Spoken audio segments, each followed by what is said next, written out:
રૂપાલ કંપામાં વીજ તડખલા પડતા લાગી આગ, સૂકું ઘાસ થયું બળીને ખાખ, ફાયર વિભાગ દ્વારા આગને લેવામાં આવ્યું કાબૂમાં।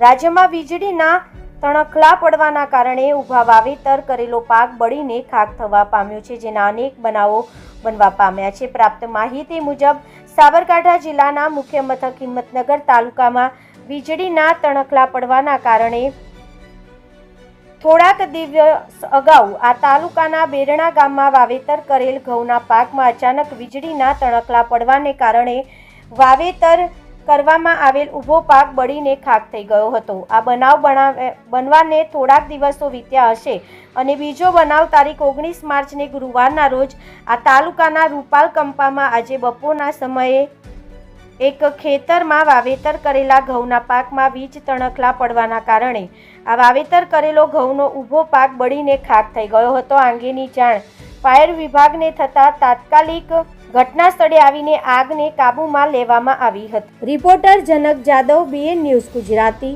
સાબરકાંઠા।